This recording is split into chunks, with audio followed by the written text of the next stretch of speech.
Hi guys, welcome to my channel. இன்றைக்கி இந்த வீடியோவில் எதை பற்றி பார்க்க போகிறோம் அப்படின்னா, உலகத்திலேயே பயங்கரமான 3 சபிக்கப்பட்ட பொருட்கள் பற்றி தான் பார்க்க போகிறோம். முதலாவதாக பார்க்க போகிறது டைபர் பாக்ஸ். 1991 கெவின் மேனிஸ் அப்படின்ற ஒருத்தர் இந்த டைபர் பாக்ஸை வாங்குறாரு. இந்த பாக்ஸ் வந்ததுக்கப்புறம் இவர் வீட்டில் பல அமானுஷ்யமான விஷயங்கள் நடக்க ஆரம்பிக்குது. இவரோட கனவுல எப்பவுமே ஒரு வயசான ஒரு லேடி எப்போ பார்த்தாலுமே அலறுற மாதிரி சவுண்டு கேட்குமா. அதே மாதிரி இவர் ஒரு பொருளை வச்சுட்டு போனோம்னா அந்த ஒரு பொருள் வேற ஒரு இடத்துல இருக்குமா. இப்படி அடிக்கடி இவரோட வீட்டில் இருக்க பொருட்கள் தானாகவே இடம் மாறுமா. அதோட இந்த பாக்ஸ் வந்ததுக்கு அப்புறமா இவர் ஃபேமிலியில் எப்போ பார்த்தாலுமே கெட்ட விஷயங்கள் தான் நடக்குமா. இந்த பாக்ஸ் வந்ததுலேருந்து அவருக்கு ஒரு பேட் லக் வந்துருச்சு அப்படின்னு நினச்சிருக்காரு. ஒரு பாக்ஸ் யாருக்கிட்ட இருக்கோ அந்த ஒரு பேட் லக் அவங்களுக்கும் போயிடும். இது ஒரு சபிக்கப்பட்ட ஒரு பொருள் அப்படின்னு சொல்லி இந்த பாக்ஸை யாருமே ஓப்பன் பண்ணவே மாட்டாங்க. அடுத்ததாக பார்க்க போகிறது ராபர்ட் தி வூடோ டால்.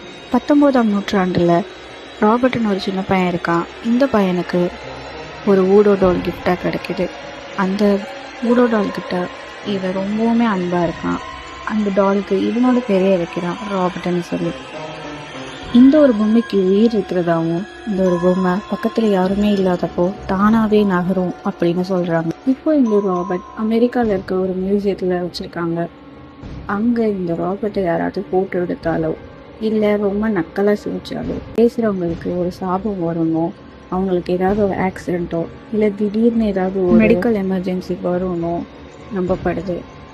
இப்படி யாருக்காச்சும் வந்துருச்சு அப்படின்னா அவங்க இந்த டால்கிட்ட மன்னிப்பு கேட்டுட்டு நான் செஞ்சது தப்பு அப்படின்னு சொல்லி அந்த டால் இவங்க மன்னிச்சாதான் அவங்க இவங்க மேலே இருக்கிற அந்த சாபமும் இவங்க விட்டு போகும்.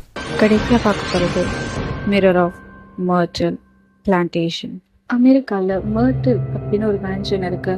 அங்கே தங்கக்கூடிய மக்கள் என்ன சொல்கிறாங்கன்னா, அந்த மேன்ஷனில் ஒரு வித்தியாசமான ஒரு கண்ணாடி இருக்கணும்.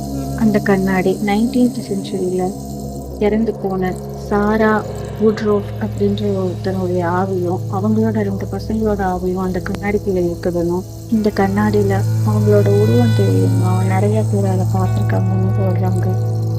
இன்னும் சில பேர் மறுஜென்மத்துக்கான ஒரு போர்ட்டல்னும், நம்ம இறந்ததுக்கப்புறம் நம்ம மறுஜென்மத்தில் என்னவா பார்க்க போகிறோம் அப்படின்ற ஒரு சில கேம்ஸை இந்த கண்ணாடி நமக்கு காட்டும் அப்படின்னு சொல்கிறாங்க. ஸோ ஃப்ரெண்ட்ஸ், இன்றைக்கி நம்ம பார்த்த இந்த வீடியோவில் உங்களோட ஃபேவரட் எதுங்க கமெண்ட் பாக்ஸில் சொல்லுங்கள். அண்ட் என்னோட வீடியோ உங்களுக்கு பிடிச்சிருந்துச்சுன்னா மறக்காமல் சப்ஸ்கிரைப் பண்ணுங்கள். வீடியோக்கு ஒரு லைக் பண்ணுங்கள். அடுத்த வீடியோவில் பார்க்கலாம். பாய்.